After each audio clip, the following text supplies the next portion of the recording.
네, 지금까지 보신 것처럼 윤 전 대통령이 피의자 신분으로 김건희 특검팀 사무실에 출석을 했고요. 통일교 관련 의혹은 일파만파 커져 나가고 있습니다. 관련해서 조기현 변호사, 송영훈 변호사 두 분과 함께 이야기 나눠보도록 하겠습니다. 두 분 어서 오십시오.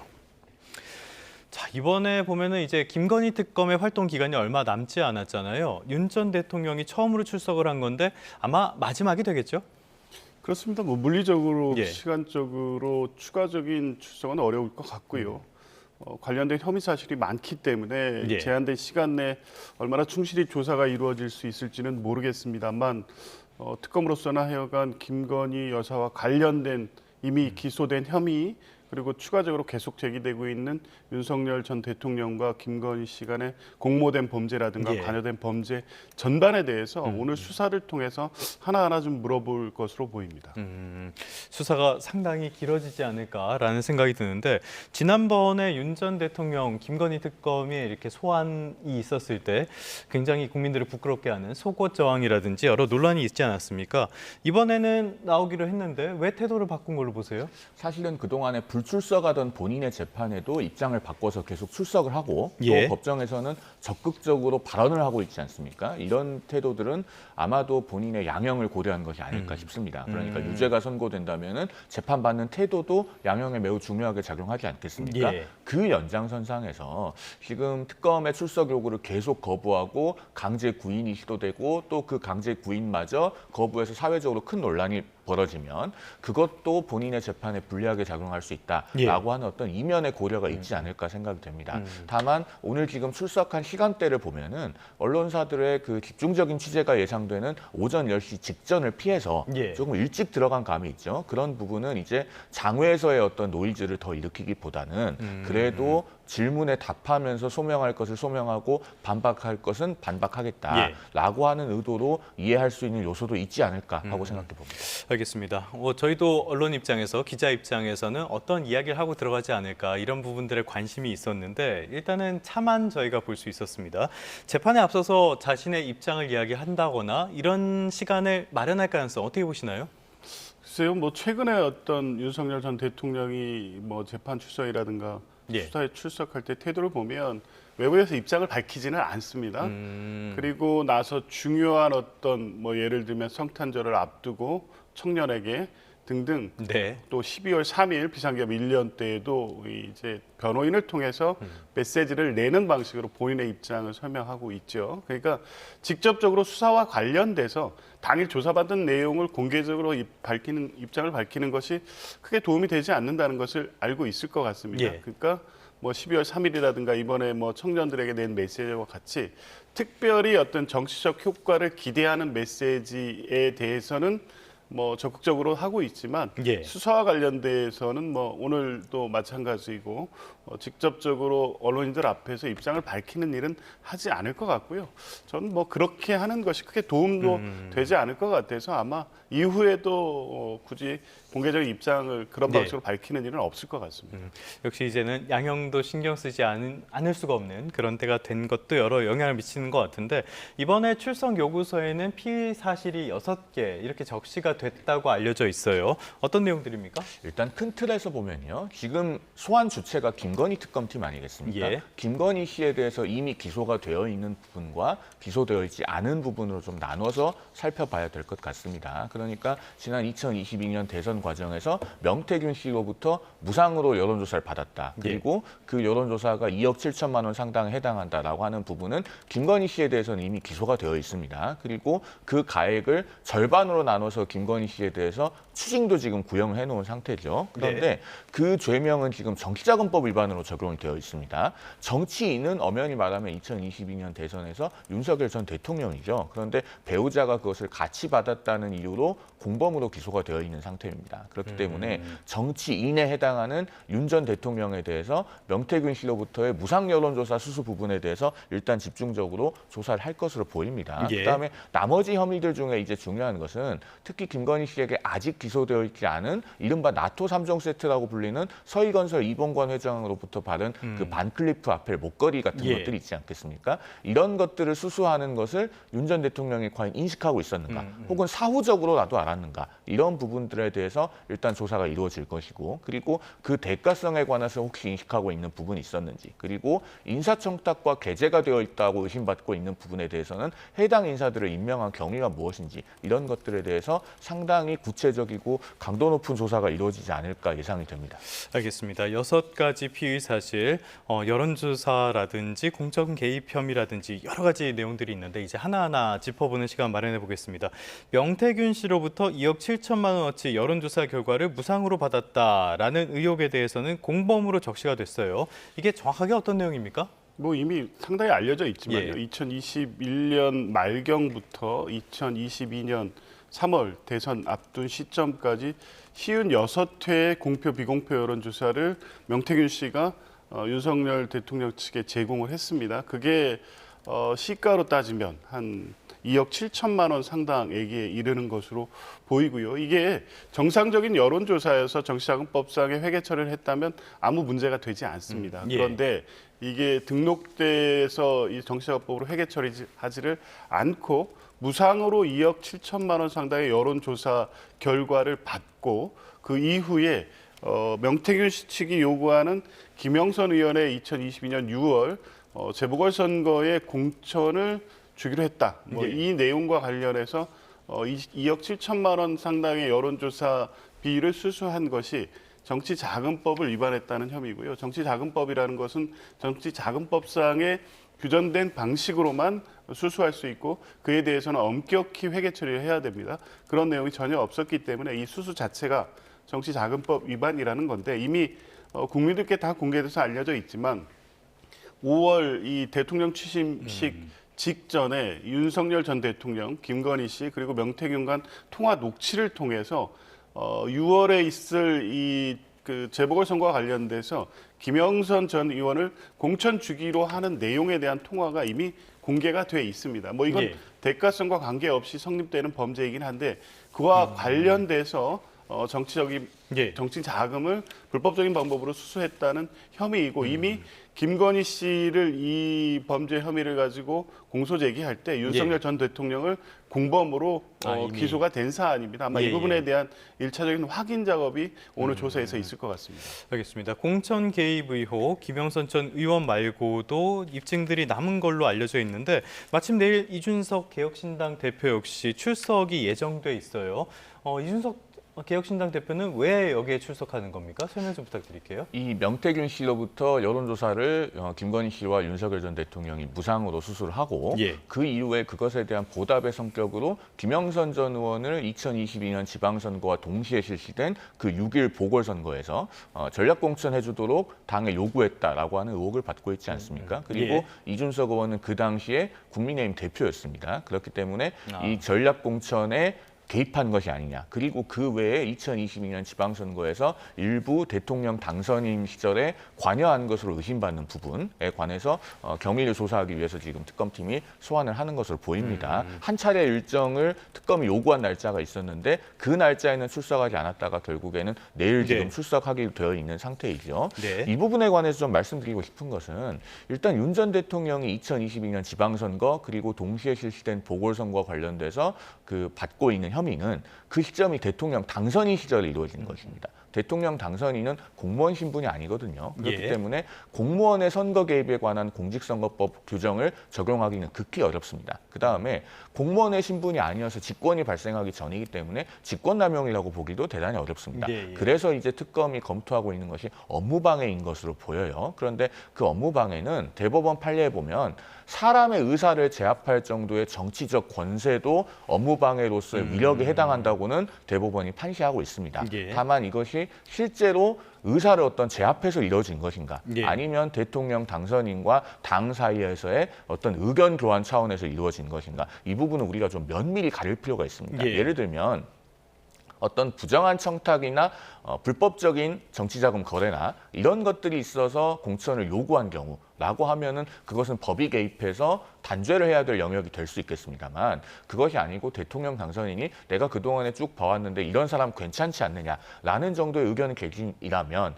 그것이 설령 정치적 지위를 뒷받침한 것이라고 해도 정치적인 적절성이나 바람직한 것인지 여부와는 별개로 형사법이 개입해서 처벌할 대상이냐 예. 이건 좀 우리가 신중하게 파악할 필요가 있습니다. 그래서 내일 이준석 의원의 소환과 관련해서는 이 두 가지가 좀 정확하게 구별되는 조사가 예. 이루어져야 되지 않을까라는 말씀을 드리고 싶습니다. 윤 전 대통령의 공천 개입 의혹에 관련해서는 바람직하진 않지만은 이게 형사처벌의 대상이 될 수 있을지 없을지 논란이 있다 말씀해 주셨는데 변호사님 어떻게 들으셨습니까? 뭐 법률적으로는 이제 예. 그런 의견이 있을 수 있고요. 저는 이제 좀 적극적으로 검토를 해보면 사실 지금 공개된 녹취록에 의하면 의견을 나누는 것으로 보이고 그렇게 주장할 것으로 봅니다. 그리고 그 녹취록의 마지막 단에는 이게 뭐 특정 그 지역 특정 후보에 대한 전략 공천을 얘기하는 건 아니다라고 얘기를 해서 예. 본인이 속된 말로 이제 빠져나갈 어떤 명분은 마련해 놓은 것 같긴 한데 네네. 당시 시점을 기준으로 보면 2022년 4월부터 선거가 있던 6월까지는 대통령 취임을 직전에 두고 있거나 임기 시작된 국면이고요. 예. 가장 권력이 이 강할 때입니다. 아, 대통령은 아니지만 그렇죠. 굉장히 강한 권력을 가지고 있을 때. 그렇습니다. 예. 그러니까 실제 대화는 권하거나 추천하거나 의견을 나누는 것 같지만 그게 사실 이 상대방의 그 얘기를 듣는 이준석 당시 대표든 아니면 네. 공천에 관련된 분들이든 간에 이것을 위력, 그러니까 안 하면 안 될 것 같은 압박으로 느꼈다고 하면 업무방해가 성립될 가능성도 배제할 수 없습니다. 아마 특검은 그런 부분을 네. 이제 중심적으로 확인할 것으로 보입니다. 아까 송영훈 변호사께서 말씀하셨지만 공직선거법 위반 같은 경우에는 공무원의 신분에서 하는 부분이기 때문에 4월달 녹취에 나와 있는 것처럼 지방선거나 재보궐선거에 관여했다고 하면 아직 대통령 취임 전이기 때문에 공직선거법 위반의 혐의는 적용이 어려울 예, 수도 예, 있지만 지금 말씀드린 바와 같이 특검은 업무 방해 쪽에 이 중점을 두고 관련해서 당시에 윤석열 전 대통령의 의사 그게 관철되는 과정 결과로서 표현되는 데 있어서 얼마나 영향을 미쳤는지 이런 부분에 중점을 두고 수사를 할 것으로 봅니다. 알겠습니다. 이 과정에서 등장하는 또 한 명의 인물이 있습니다. 한동훈 전 대표 말씀을 드리는 건데요. 한 전 대표는 출석하지는 않을 것으로 보여요. 출석하지 않겠다는 입장을 그동안에 여러 번 밝혔고 예. 특히 뭐 조은석 특검팀의 공판 전 증인신문 청구에 대해서도 그동안에 출석을 하지 않았죠. 그렇기 예. 때문에 김건희 특검팀에 출석할 일도 없을 것으로 봅니다. 그리고 한동훈 전 대표의 신분은 엄연히 참고인이거든요. 예. 내일 출석하기로 되어 있는 이준석 개혁신당 대표는 현재 신분이 피의자입니다. 아. 둘은 엄연히 다르고요. 예, 예. 그다음에 그 특검팀에서 한동훈 전 대표의 출석이 필요하다고 주장하는 부분도 사실 언론을 통해서 이미 경위가 자세히 다 알려져 있습니다. 그러니까 2024년 총선 과정에서 예. 당시 한동훈 전 대표가 비상대책위원장이었죠. 국민의힘에. 그렇죠. 그리고 김영선 전 의원 그리고 김상민 전 검사 이렇게 그 윤 전 대통령 측의 공천 개입이 있었다고 의심되는 인물들에 대해서 원칙대로 컷오프를 시켰습니다. 예. 그 경위에 대해서는 이미 언론을 통해서 상세하게 다 보도가 되었고 그러한 컷오프로 인해서 본인이 윤 전 대통령과 갈등을 빚었다는 취지로 언론 인터뷰에서 답한 부분에 대해서 예. 특검에 대해서 나와서 말해달라고 하는 것인데 그 경위는 이미 소상이 나와 있기 때문에 굳이 한동훈 전 대표를 불러야 될 필요성이 있는가 하는 의문이 네. 듭니다. 사실 민중기 특검팀의 그동안의 수사 진행은 정치적이었다고 하는 평가가 상당히 많았거든요. 이 출석 요구도 보수 진영의 그 대표적인 정치인이 예. 출석해서 동료 보수 정치인들을 공격하는 것과 같은 모양새를 만들려는 의도가 있는 것이 아니냐라고 하는 의심을 받기에 충분하기 때문에 제가 봤을 때는 이런 출석 요구는 굳이 김건희 특검팀이 고집할 필요가 없다라는 생각이 듭니다. 그러니까 다 아는 거 굳이 나오라고 하는 이유, 이거는 정략적인 의도가 있는 거 아니냐 이런 말씀이신데 변호사님 어떻게 생각하십니까? 이 수사에 정략적 의도가 있을까요? 그리고 한동훈 전 대표가 본인이 검사를 평생 해왔고 본인이 검사일 때도 이런 식으로 수사를 했을까요? 그러니까 네네. 주요 사안에 대해서 유력한 정치인들이 관련 내용을 언론에 인터뷰했으니 그거 참조해서 조사하면 됩니다. 이렇게 얘기하는 피의자나 참고인이 있을 수 있습니까? 저는 한동훈 전 대표가 뭐 본인이 이 범죄 사실에 직접 관여된 건 아닐 수 있고 관련된 배경 설명은 언론에서 했다는 거는 충분히 이해를 합니다만 예. 특검은 특검대로 이 주요 피의자인 윤석열 전 대통령이라든가 김건희 씨, 이준석 전 대표를 통해서 확인되지 않는 내용에 대해서 추가적 조사 필요성이 있기 때문에 한동훈 전 대표의 출석을 요구하고 있는 겁니다. 수사상 필요가 있다면 당연히 출석해야 되는 것이고 한동훈 전 대표 역시 검사 시절에 그런 방식으로 수사한 거 아닙니까? 네. 그리고 이 수사 같은 경우에는 단순히 개별적 몇 개의 사건의 문제가 아니라 결국 내란으로 이어진 윤석열, 김건희 정권 3년간의 핵심적인 여러 가지 비위 문제와 관련돼 있는 부분이기 때문에 한동훈 전 대표도 나와서 적극적으로 진술을 해서 수사에 협조할 의무가 있는 것이죠. 이런 태도가 어떻게 가능한지 모르겠습니다. 그냥 예. 본인은 특별한 대우를 받아야 된다고 생각을 하시는 건지 모르겠지만 적어도 이 수사가 끝나기 전에 적극적으로 나서서 수사에 협조하는 것이 본인의 향후 정치를 위해서도 필요한 게 아닌가 싶습니다.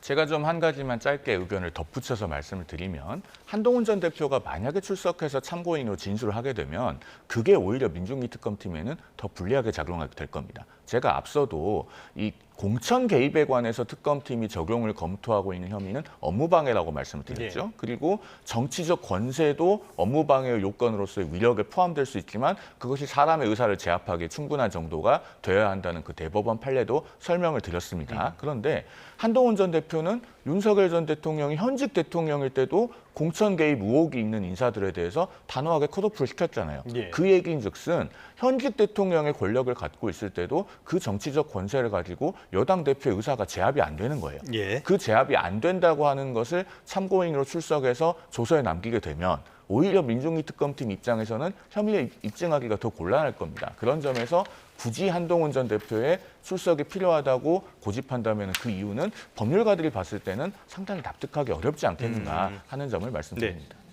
알겠습니다. 혹시 하실 말씀 있으십니까? 간단하게만 덧붙이면요. 뭐 어떤 사건에서든 뭐 민주당 정치인들도 마찬가지입니다.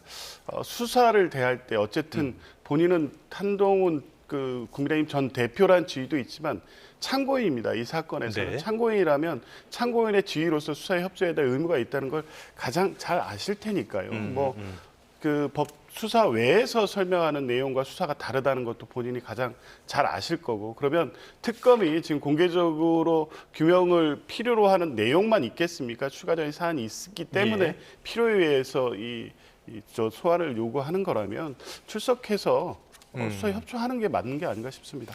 알겠습니다. 여전히 한동훈 전 대표는 여러모로 뜨거운 인물인 거는 맞는 것 같습니다. 자, 나머지 피의 사실도 한번 살펴보도록 할까요? 매관 매직 의혹에 대해서도 조사가 진행될 것 같은데요. 이거는 결국엔 뇌물죄랑 연결되는 그런 부분이라고 봐야 되는 겁니까? 그렇습니다. 이제 김건희 씨가 금품을 받은 것에 대해서 예. 이것을 알선수재로 볼 것인지 혹은 뇌물죄의 공동정범으로 볼 것인지 혹은 제3자 뇌물죄를 적용할 수 있을 것인지 이런 부분에 대해서 특검이 마지막까지 고민을 하고 있을 것으로 보입니다. 예. 그런데 이제 과거에 최순실 씨 등등에 대한 대법원 판례를 보면 대법원이 공무원인 사람과 공무원이 아닌 사람 간의 뇌물죄의 공동정범이 되기 위한 요건을 그 허들을 굉장히 낮춰놨습니다. 네네네. 그러니까 공무원인 사람과 공무원이 아닌 사람이 공모를 해서 뇌물을 받기로 할 때 그것은 암묵적인 형태의 공모도 가능하다는 것이 대법원의 판시거든요. 예. 그런데 적어도 이런 부분은 있습니다. 공무원이 아닌 사람이 뇌물을 받고 있었고 그것이 공무원과 공모한 것이다라고 평가할 수 있을 적에는 그 공무원이 공무원 아닌 사람이 뭔가를 받고 있다. 라는 걸 알고 있는 정도는 돼야 되지 않겠습니까? 예. 어렴풋이나마 알아야 될 거예요. 그러면 이제 특검이 입증해야 될 것은 공무원이 아닌 김건희 씨가 뭔가를 받았는데 그걸 윤 전 대통령이 대략적으로나마 짐작하거나 알고는 있었어야 된다. 네. 라는 부분을 일단 입증해야 됩니다. 그러면은 개별 금품마다 이건 내용이 좀 다릅니다. 예를 들면 앞서 제가 나토 3종 세트라고 표현을 했던 그 반클리프의 아펠 목걸이는 실제로 그 정상 간의 행사가 있는 자리에 김건희 씨가 착용하고 나갔잖아요. 예. 그래서 당시에 사진과 영상도 언론에 널리 보도가 됐고 대통령실이 이 고가의 목걸이는 어떻게 해서 착용하게 된 것이다라고 해명됐었습니다. 그러면은 윤 전 대통령의 인식이 일부 있었다고 할 수 있는 부분이에요. 그런데 예. 예를 들면 이배용 국가교육위원장으로부터 받았었다고 하는 그 금 거북이 이런 것들은 윤 전 대통령이 알았다고 하는 어떤 확증은 없는 상태 아니겠습니까? 이런 것들을 아마 특검이 오늘 세부적으로 구분해서 물어보게 될 것으로 보입니다. 알겠습니다. 매관 매직 의혹에 대해서 살펴봤고요. 또 하나가 공직선거법상 허위사실 공표 의혹 이 부분이란 말이죠. 그런데 이게 20대 대선 당시 토론회에서 나왔던 어떤 김 여사에 대한 의혹에 대한 부인이었기 때문에 이게 공소시효가 선거일 뒤 6개월이라서 적용이 되는 거냐 안 되는 거냐 이 부분에 대한 논란이 좀 있습니다. 변호사님은 어떻게 판단하십니까? 뭐 일단 대선 끝나고 대통령 임기를 시작하면 공소시효는 정지가 됩니다. 아, 예. 그리고 대통령이 이번에 4월 4일에 파면 결정을 받음으로써 다시 이제 공소시효가 재개됐는데요. 특검법상 또 특검법이 발효되는 시점부터 또 중단이 되기 때문에 아직은 공소시효가 예. 남아 있는 것으로 보이는데 임박해 있는 건 사실입니다. 그런데 당시 뭐 토론에서 했던 윤석열 전 대통령의 발언 내용은 그대로 남아 있고요. 그게 허위라는 부분도 확인이 됐습니다. 그러니까 그렇죠. 예. 도이치모터스 주가 조작을 통해서 뭐 손해를 봤다거나 이런 부분은 허위임이 명백히 확인이 됐죠. 이제 다만 이제 뭐 법률적으로는 그 발언을 할 당시에 허위성에 대한 인식이 있었느냐 이런 부분이 쟁점이 될 겁니다. 아마 오늘 조사에서 윤석열 전 대통령은 당시 시점에서는 내가 그때 이 발생했는지 손해가 발생했는지 이런 부분은 정확히 파악하지 못했다는 등으로 예. 해서 허위사실 공표의 요건에 해당되지 않는다는 주장을 할 것으로는 보이는데요. 이 당시 시점 대선 기준으로 했을 때 여러 가지 도이치모터스 주가 조작 관련된 사실들이 보도되고 있었기 때문에 아마 시효가 도과되지 않는 시점 기준으로 해서 이 부분 예. 역시 공소 제기가 될 것으로 보이고요. 중요한 것은 만약에 이 범죄 혐의가 공소 제기가 돼서 윤석열 전 대통령이 유죄 판결을 받게 된다면 국민의힘의 국고보조금 430억은 반환하게 해야 네, 됩니다. 네. 그래서 이 사건이 뭐 여러 오늘 중대 사건들이 많기 때문에 그 중에 뭐 하나의 사건 정도로 보이겠지만 아마 윤석열 전 대통령이나 국민의 힘으로서도 굉장히 주시하지 않을 수 없는 사건인 건 분명해 보입니다. 사안에 비해서는 파장이 굉장히 커질 수도 있는 그런 사안이라고 볼 수가 있겠고요. 자, 지금까지는 혐의 내용에 대해서 살펴봤고 이번에는 윤 전 대통령에 대해서 조금 더 집중을 해보도록 하겠습니다. 오늘 아침에 윤 전 대통령이 출석하는 모습을 저희가 볼 수는 없었기 때문에 다 추측밖에 할 수는 없을 것 같아요. 어떤 심정이었을까요?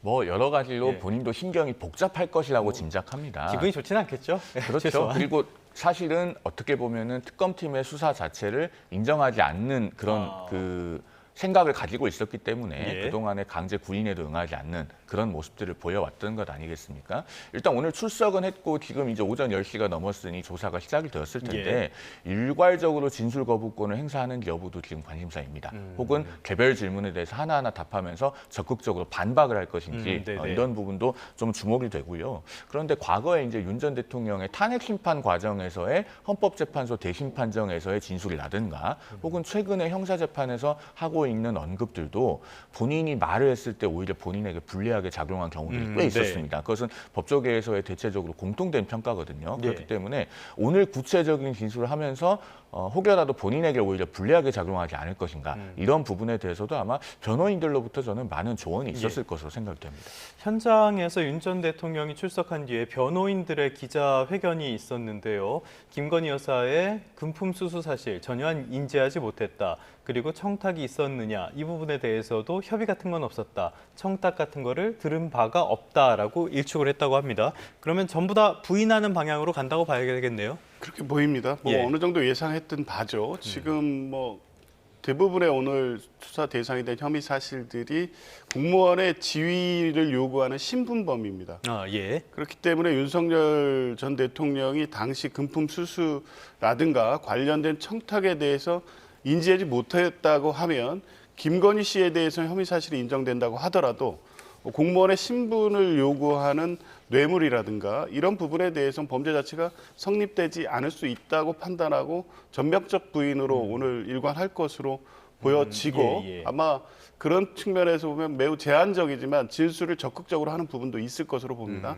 우리 변호인이 밝힌 바와 같이 몰랐다는 거겠죠. 금품 수수 사실을 뭐 대통령이 직무수행하면서 그걸 어떻게 일일이 알았겠느냐 부분. 나아가서 금품 수수는 물론이거니와 관련돼서 어떤 인사에 대한 청탁 이런 부분 몰랐다고 얘기할 것으로 보이는데요. 특검은 아마 이제 그렇게 진술을 하더라도 관련돼서 확보된 그 참고인 내지 다른 공범들의 진술이 이미 있고 관련된 물증들이 확보돼 있기 때문에 아마 그 부분을 계속 집요하게 질문할 경우에 윤석열 전 대통령이 관련해서 어떻게 답변할 수 있을지도 지켜봐야 될 대목인 것 같습니다.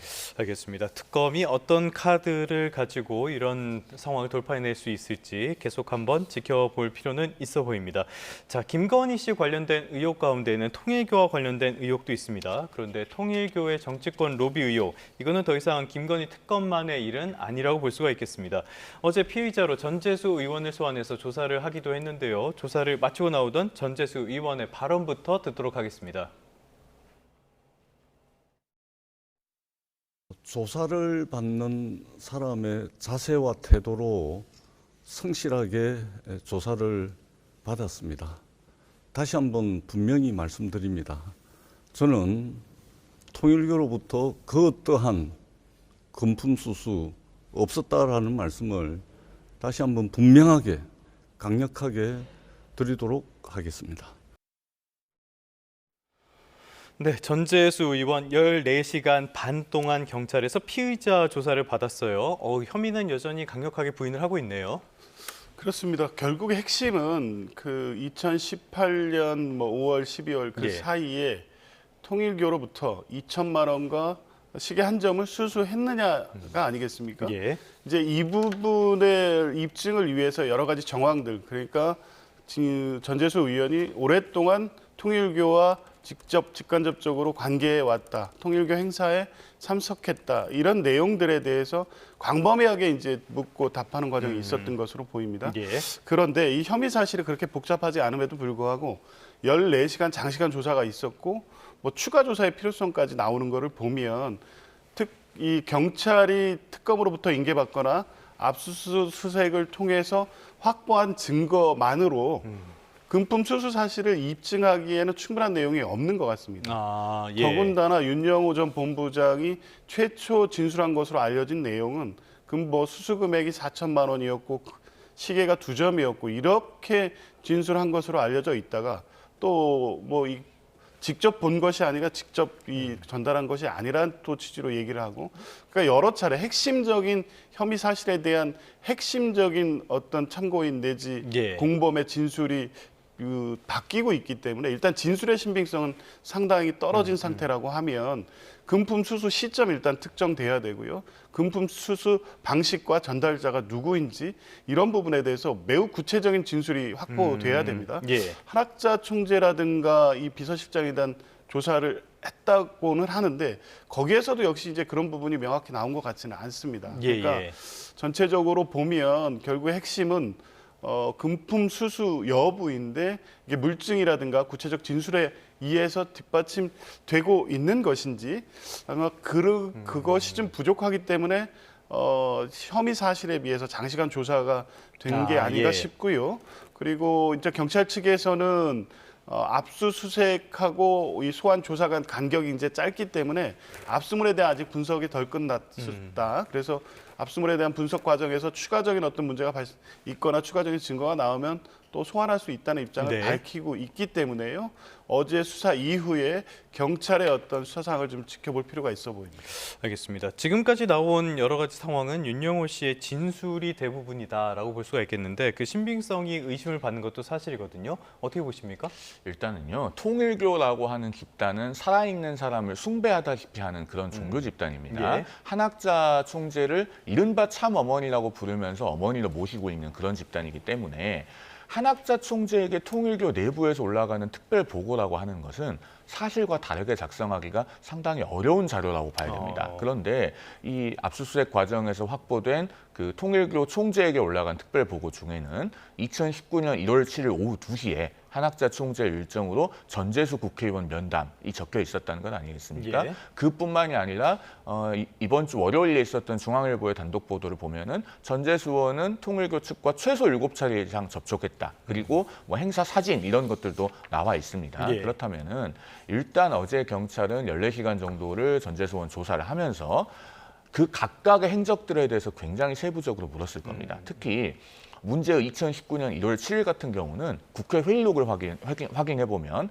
그날 국회는 본회의 상임위, 특위 어떤 것도 열리지 않았습니다. 예. 즉 전재수원의 부재를 입증할 수 있는 공적인 회의록은 국회 차원에서는 존재하지 않는 거예요. 그러면은 전재수원이 그날 그 시간대에 어디 다른 일정이 있었는가, 혹은 한학자 총재를 만났는가, 이런 것들에 대해서 집중적으로 물어봤을 겁니다. 왜냐하면 불법 정치자금이나 뇌물을 주고받는 것은 대부분 은밀하게 이루어지지 않습니까? 그런데 눈에 띄는 것이 어제 전재수원이 경찰 조사를 받으러 들어가면서 혐의를 완강하게 부인했습니다만, 그때 언론인들이 한학자 총재를 만났습니까? 라고 물으니까 거기에 대해서는 답을 하지 않고 들어갔어요. 그리고 14시간 조사를 받고 나오면서도 천정궁에 간 적이 있습니까? 라고 질문하니까 역시 그것에 대해서도 네. 답을 하지 않고 자리를 떠났습니다. 저는 이런 부분을 상당히 유심히 보고 그 전재수원에 대한 조사는 어제 한 번에 그치지 않고 앞으로 네. 추가 조사가 이루어질 가능성이 상당히 열려 있다, 이렇게 보고 있습니다. 그러니까 윤 전 본부장의 진술뿐이 아니라 정황이라든지 그리고 전재수 의원의 발언이라든지 여러 가지를 참고해 봐야 된다라는 말씀이신데 어떻게 동의하십니까? 경찰은 뭐 당연히 그런 방식으로 예. 접근하고 있을 것으로 보이고요. 근데 구분해야 될 것은 한학자 총재를 직접 면담하거나 윤영호 본부장과 금품 수수와 관련된 구체적 정황과 통일교와 관련된 행사에 참석하는 이 횟수를 전부 다 묶어서 이게 유착관계의 어떤 배경을 이루는 어떤 정황으로 보기는 어렵다. 왜냐하면 예. 지금 뭐 이 통일교와 관련돼서 이미 기소돼서 재판을 받고 있는 혐의, 뭐 김건희 씨의 그 혐의 사실 외에도 거론되는 정치인들은 뭐 민주당의 임종성 전 의원도 있습니다만 국민의힘 의원들도 훨씬 있죠. 많이 있습니다. 예, 예. 그리고 이분들도 일상적으로 통일교 행사에 참석하거나 하는 사례들도 계속 보도되고 있습니다.